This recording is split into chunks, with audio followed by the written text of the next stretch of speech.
ځینې ټایم کې خلک یو پوسټر بس دیواله باندې لګوي خو کوږ لګوي دې لپاره چې خلک ورته متوجه شي یعنی د خلکو ذهن په خلاف چې کوم سوچ وي کومه توقع وي هغه په خلاف یو کار وکړي پیغمبر ته خدای نور څه کوي شو خو غیر کې ودرېدین شو چې اعلان کړی وي خلکو تعبیر چې خلکو ته وي چې علي د ما جانشین دي خو اما روي څه نه کړی د اوښانو څو هغه کاتې چیک ډولې هغه ټایم کې د امیر المؤمنین لاس اوچات کړلو دغه جمله وکړله من كنت مولا فهذا علي مولا صحیح بالکل چاچا ورا یعنی چاچا کې څوک ټول راغلل ورکړي کچېره پیغمبر د حیواناتو پیغمبر دی پیغمبر د نباتاتو اسمان دی چونکه حجت خدا او پیغمبر صحیح اوس یې څه د چاچا مولایم دغه مولا د امیر المؤمنین علی ابن ابي طالب علیه السلام دی خو لیکن مې یو تاریخ کې پڑھاو کړیو چې خدای بعد پیغمبر یو دعا کوي هغه دعا ډېر کم کسان ذکر کوي زیدلی کې بیانو چونکه د اهل سنت ونو کتاب کې شته صحیح بالکل خیلی نوې موجوده مدیر کې ذکر کول نه لسونه اوچات کې دغه دعا وکي اللهم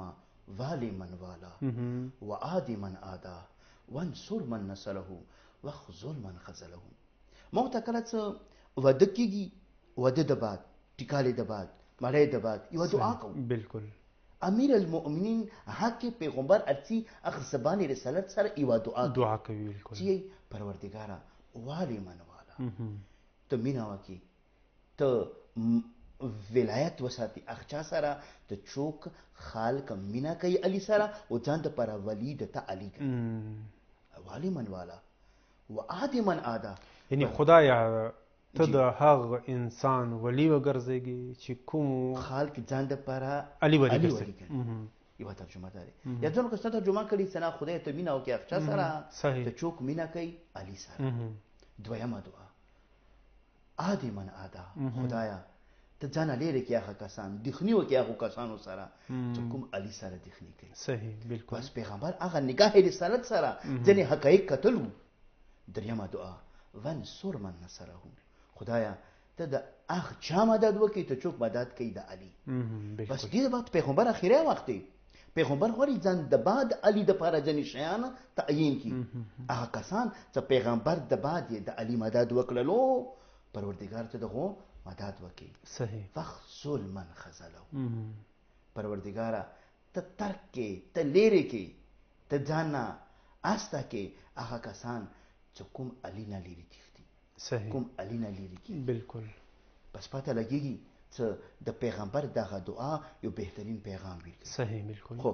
دغه من كنت مولا والا اعلان پیغمبر کله وکړو چې د ټوله واقعه مدي پورې ذکر کا خو دا خو طبيعي څه مولانا صاحب ته نو د قران ته پوس کړی صحیح ته مو ته بیا حدیث راوړي هغه حدیث چې ټیک اهل سنت کتابونو کې راغلی دی یعنی هیڅ کندي نه انکار نشي کوي دغه دی خو واقعي نه بالکل خو راویي چې دینه مخکې یو آیات نازل شوی دینه بعد کې یو آیات نازل شوی صحیح بالکل خو اردوا آیاتونه د سوره مائده ولر یو 67 نمبر آیات دی صحیح وشپتم 67 او هم شپتم او یو دریم نمبر آیات دی دا 67 نمبر کوم آیات دی دا مخکې نازل شوی دی کوم دریم نمبر آیات دی دا ورسته نازل شوی دی صحیح خو څنګه یو متپاته لګیږي چې دا آیت نازل شوی دی خو هم دی غديري خو مقام باندې زره څمن د اهل سنت ورو کوم مفسرین دي کوم محدثین دي کوم مؤرخین دي دغه کتابونه زه حواله وکړم صحیح بالکل چې خو دې دا کوم آیات ز د دوستانو خدمت کې ذکر کوم د آیه ابلاغ باندې مشهور دی آیه تبلیغ باندې مشهور دی سوره مائده آیت نمبر 67 وشپتم پیغمبر ارشاد فرمایي او ته پروردگار عالم